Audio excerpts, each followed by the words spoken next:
You're listening to the audio production of Ghosted, an American story by Nancy French, published by Zondervan and read by the author.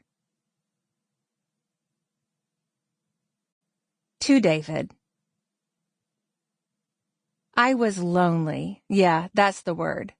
But the unassuming sidewalk where we met turned out to be the road less traveled.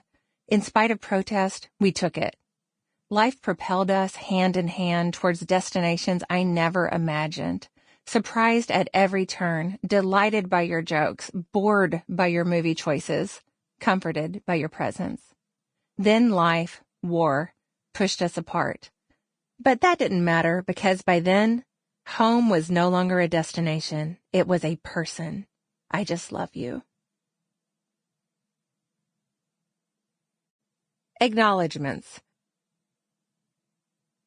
To my wonderful, glamorous French agent, Stephanie Abu, who took this meeting with this publisher after wearing gigantic sunglasses, sporting wind-blown hair, fresh off a beach in France. For years, you believed, listened, comforted, challenged, and persevered. Thank you for being so smart, clever, and fun. Thank you, Webb Yance, for partnering with me on this book. I've appreciated your wisdom, faith, and open-heartedness throughout this process and could not imagine entrusting this story to anyone else. To my amazing editor, Carolyn McCready, you know exactly how to gently point out that something needs to go, and fast. This part is confusing, I determined, means, nope. You're great at spotting extraneous, distracting, and boring aspects of stories, but on top of all that, your moral clarity and kindness are wonderful balms to the soul. Paul Fisher, thank you for helping me figure out how best to place this book into the world. Your expertise and kindness are so invaluable. Katie Painter, it makes sense with your magnetic personality that you have a job getting attention for books, because you are the life of all parties. I've enjoyed getting to know you and expect many more coffee dates to come. Brian Phipps and Phil Newman, I appreciate your catching all of my mistakes. You make me look better than I am. Kurt Diepenhorst, I love the moody cover. Thank you for using your creativity to make this appealing. Introduction. When I arrived home, I noticed a business card taped to my mailbox, fluttering in the wind like a butterfly's wing. I took it off, annoyed at whatever roofing company was trying to drum up business, and thumbed through my mail. But the card had a raised golden seal with 5 words printed beneath it.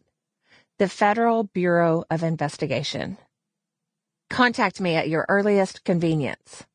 The note on the back was written in slanted, printed letters. Urgent.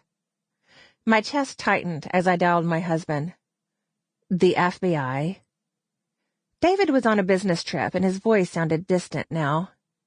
What did the agent say when you called him? You think I called him back? I'd never been contacted by the FBI, but it seemed like an opening to a movie. The kind in which the unsuspecting woman ends up in a gas station bathroom cutting her hair with a knife and dyeing it with shoe polish, hoping for a clean slate in Topeka. Did you rob a bank? His voice was teasing, laced with impatient incredulity. If not, call them. Does the FBI typically come to a person's house? I asked. I don't know. Call him back before it gets too late. It was already dark. Whatever this is not good. I dialed the number. Thank you for calling, Mrs. French. The agent's formality caused my throat to thicken. Are you familiar with the Caesar Sayoc case? Of course. Every news channel had been covering it around the clock for the past few weeks. In the days leading up to 2018's midterm elections, Sayoc sent prominent Democrats pipe bombs in a wave of attacks. Fear of political violence spread across the nation. When the news first broke, I'd been on a job. I'm a ghost, but not the scary kind. The writer kind. Almost all celebrity books are written by ghostwriters like me, unknown writers who learn the minutiae of their celebrity clients' lives and toil in obscurity to meet tight deadlines. But it's true. Most famous people don't have the time, skill, or inclination to write a book while starring in a television show, running for office, or training for the Olympics. That's where I come in. I sit down, hear their stories, and go to their homes, studios, movie sets, Sample complete. Ready to continue?